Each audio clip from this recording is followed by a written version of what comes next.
So on Thursday, that was November 20th, this 2025, in Niamey, the capital of Niger Republic, there were thousands of people lined in the streets from the airport all the way to the presidential palace. They are waving banners, chanting, celebrating their leader who just pulled off something unprecedented. General Abdourahamane Tchiani, who is coming back from this 2-week nationwide tour where he hit all 8 regions of the country.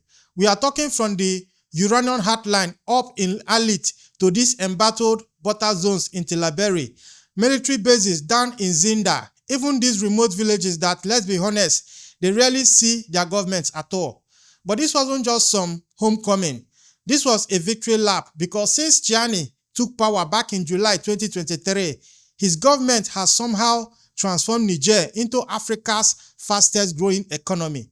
The World Bank, and I am not making this up, they are projecting Niger is going to hit at least 14.4% GDP growth rate in this year, 2025. That is the highest on the entire African continent. They have also kicked out French troops after what, 70 years?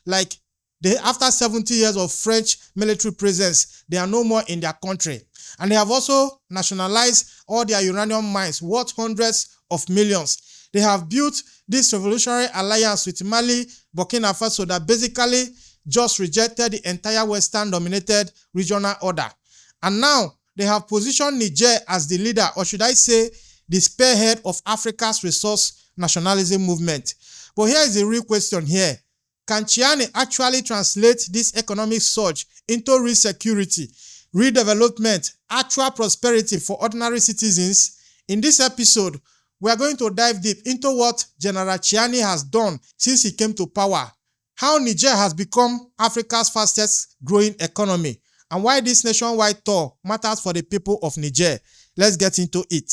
So on Thursday, the streets of Niamey erupted like never seen before. From the Niamey airport all the way to the presidential palace, you have thousands of Nigerians just lining these roads. They are wearing t-shirts with Tchiani's portrait on them. They are waving banners. They are chanting support for this revolutionary leadership that took power just 2 years back. The motorcade was moving slowly through this absolutely packed street, crowds pressing forward, but this wasn't just some arrival. Tchiani had just wrapped up something genuinely historic. This 2-week nationwide tour that touched every single region of Niger.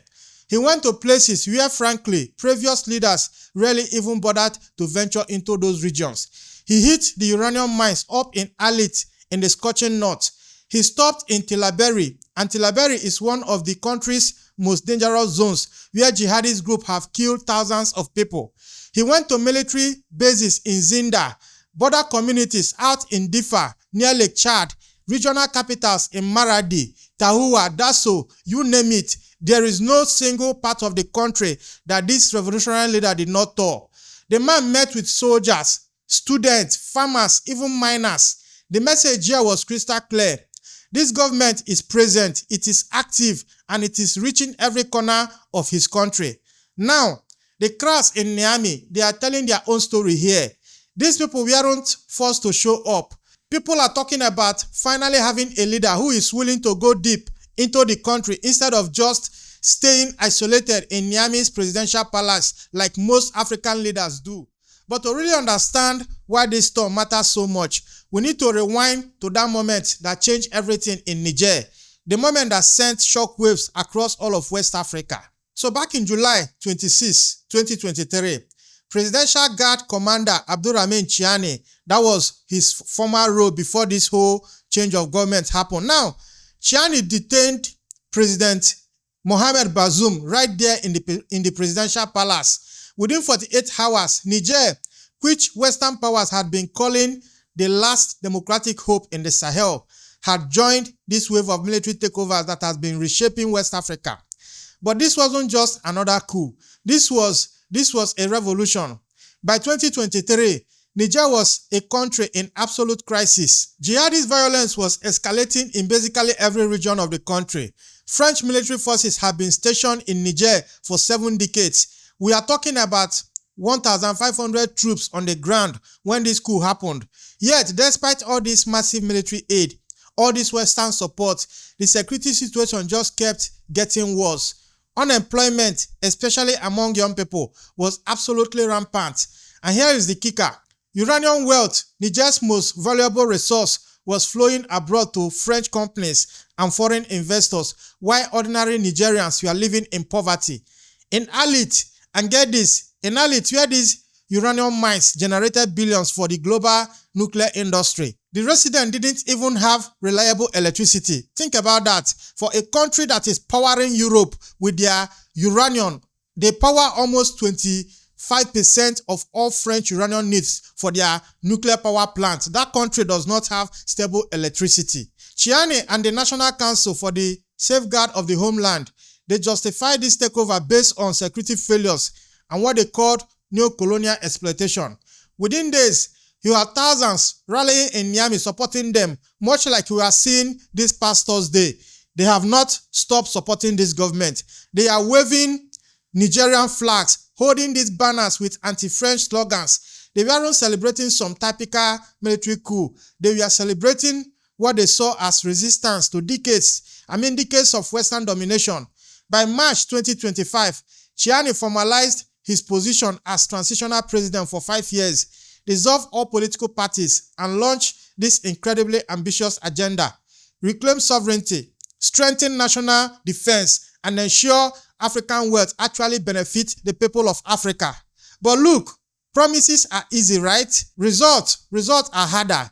2.5 years later, Tchiani's nationwide tour was supposed to showcase these results, and what emerged, it shocked even the skeptics. Now, when ECOWAS slapped Niger with these crippling sanctions back in August 2023, Western economists, they predicted economic collapse within months. 2 years later, the World Bank made an announcement that basically silenced every single critic. Niger is now Africa's fastest growing economy with a projected 14.4% GDP growth rate in 2025. Just let that sink in for a second. The highest on the African continent.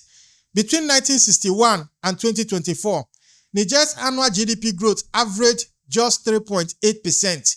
Under government that were aligned with France and Western institutions, this country never broke past single digits sustainably. In 2024, Niger hit 8.9% growth. That was already a historic record.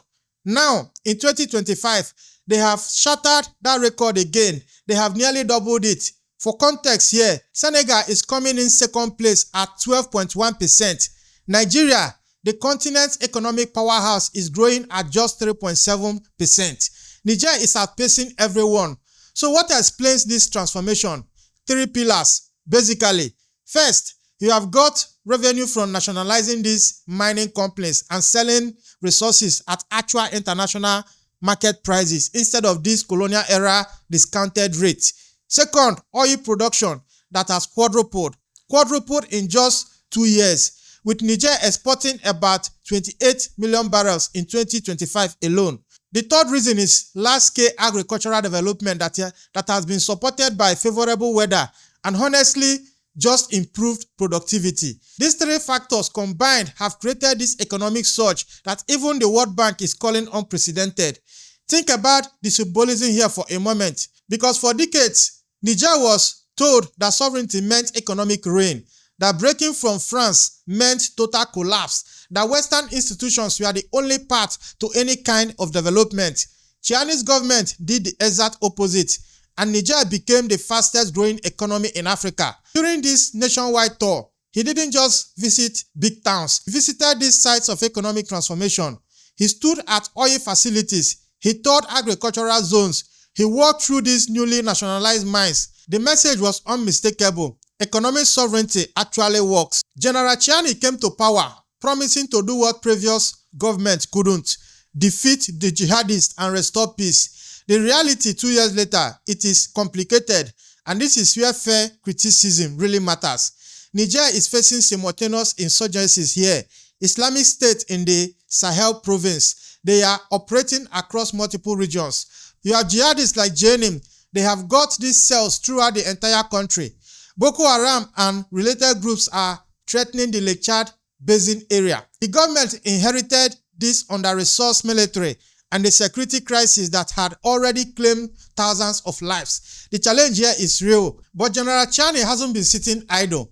He has already restructured the military, increased defense spending significantly, and he has already built this regional military cooperation through the Alliance of Sahel States. They are working with Mali and Burkina Faso to coordinate security efforts. The three countries announced plans to build this joint military force of about 5,000 troops. During his tour, Tchiani visited Defense Zone 3 in Zinder, stood with his soldiers, delivered these speeches about sacrifice and national defense. He promised to strengthen the armed forces and invest in homegrown security solutions rather than just relying on foreign troops that, let's face it, historically failed to stop this violence. When you look at it, some area in the country has actually seen improved military presence and coordination. The government is arguing they are building long-term capacity rather than just chasing short-term wins. And that argument, it has merit. Western military presence in the Sahel for 2 decades didn't stop jihadist expansion. Niger is trying something different: African-led security, regional cooperation, and building genuine state capacity instead of this dependency. It's a long-term strategy for sure, but the challenges, they remain, obviously. Attacks are continuing, particularly in Tillabéri and near the Malian border. Violence hasn't completely been stopped. Progress it's uneven. But what matters here is the commitment appears genuine. Tchiani is trying his best, he is investing, and unlike previous leaders who just stayed in Niamey's secure zones, he is physically going to these front lines. That matters to soldiers, that matters to citizens living in these regions. For 50 years, French companies extracted billions of dollars worth of uranium from Arlit, while the town itself lived in poverty. Even now, with all that uranium wealth flowing through Arlit, the town is struggling with unemployment, infrastructure that has been neglected, chronic power shortages. Think about that for a second. One of Africa's wealthiest mining towns doesn't even have reliable electricity. That's the definition of neo-colonial extraction right there. This is the injustice that Tchiani's speech in Arlit addressed head-on. When he visited the town during this nationwide tour, standing right in front of the seized Orano uranium stockpiles, he didn't speak in abstract terms. He spoke directly to what Arlit residents experience every single day. He looked at the poverty, the lack of development, and he said what many Africans have been saying for generations. Look at the state Arlit is in. From now on, our uranium now belongs to us. The government nationalized uranium operations, seized stockpiles worth hundreds of millions, and they are negotiating directly with Russia, China, and other partners based on the terms set by the country of Niger. This isn't just about money. It's about dignity, it's about sovereignty, and it's about correcting this historical injustice. The move fits within this broader African resource nationalism wave. You have the Democratic Republic of Congo renegotiating cobalt deals, Botswana securing a larger share of diamond revenues from De Beers. Niger is saying to the world, our wealth, our future, our rules. And here is what is crucial here.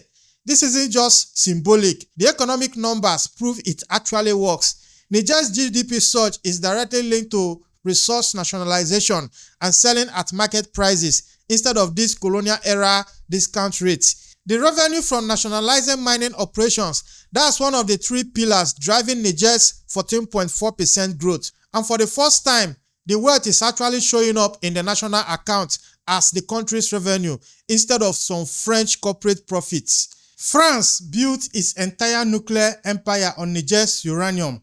For 50 years, they controlled the narrative, the resources, and the profits. Now, Russia is making moves that has Paris scrambling honestly like never before. Because in November 2025, Russia began serious negotiations to purchase 1,000 metric tons of Niger's uranium for approximately $170 million. This isn't just some business deal. This is a symbolic earthquake. For the first time in over half a century, Niger's uranium is being offered to someone other than France. Russia is also signing this nuclear cooperation agreement to build power plants and develop Niger's energy infrastructure. The agreement includes plans to construct nuclear reactors that will finally bring reliable electricity to regions like Arlit that have been powering France for decades, while sitting in darkness themselves. China is simultaneously negotiating mining partnerships and infrastructure loans worth hundreds of millions of dollars. What does this mean? Niger is monetizing its resources on global markets. Niger is diversifying partnerships away from this single colonial power. Niger is taking control of its strategic assets and negotiating from a position of actual strength. During Tchiani's tour, he stood in front of those seized uranium stockpiles and delivered a message that resonated across all of West Africa. Our wealth belongs to us. We will sell it to whoever offers the best deal. For young Nigerians, this represents finally having leverage on the global stage. For France, it's the loss of a strategic resource that powered its geopolitical influence for generations. What Niger is doing isn't isolated. Mali has also expelled French troops and nationalized gold mines. Burkina Faso has also kicked out French military bases and took control of their natural resources. The Alliance of Sahel States is collectively rewriting the relationship between African countries and their former colonial masters. This is about an entire region, an entire generation saying, we will not accept extraction without benefit. We will not accept poverty in the midst of plenty. We will not accept to continue being poor in the midst of wealth. This is our moment to reclaim what is ours. This is the kind of message that General Tchiani is delivering all across his country. Tchiani's nationwide tour wasn't just about showing his faces across Niger. It was about demonstrating actual results. He traveled to regions that are often neglected by previous governments. Mining towns, military bases, border villages, and regional capitals. He met soldiers, students, farmers, and miners. And everywhere he went, he carried the same message. Look at what we have achieved. Niger is now Africa's fastest growing economy. We have nationalized our resources. We have asserted our sovereignty. We have built regional alliances. The state is present, engaged, and committed. The achievements since 2023 are undeniable. At 14.4% GDP growth rate, the highest in Africa. The economic survival and transformation despite these crippling sanctions. Resource nationalization that is generating real revenue.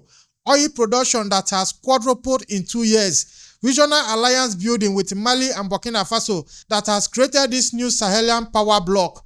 Niger is part of this broader African awakening, where countries are demanding fair deals, resource sovereignty, and genuine independence. Yes, there are challenges, plenty of them, obviously. Security is also an issue. Jihadist attacks are in some parts of the country. Economic development, they take time. Infrastructure gaps, they also persist. If the Alliance of Sahel States succeeds in building this new model of regional cooperation based on sovereignty and resource control, it could inspire systemic change across the entire African continent. And we can already see it developing in so many other places. Now, revolutionary leaders like Ibrahim Traoré in Burkina Faso have already declared, we are not in a democracy. We are in a popular progressive revolution. This is about more than Niger Republic. It's about whether Africa can finally control its own resources, its own destiny, and its own future. For now, the crowds in Niamey believe the economic numbers support them, and Tchiani's tour showed a leader willing to go everywhere, see everything, and own both the achievements and the challenges. The question isn't whether Niger is changing. The 14.4% growth rate, it is proving it. The question is, can this economic transformation translate into security, infrastructure, jobs, and the kind of prosperity that reaches every citizen of the country?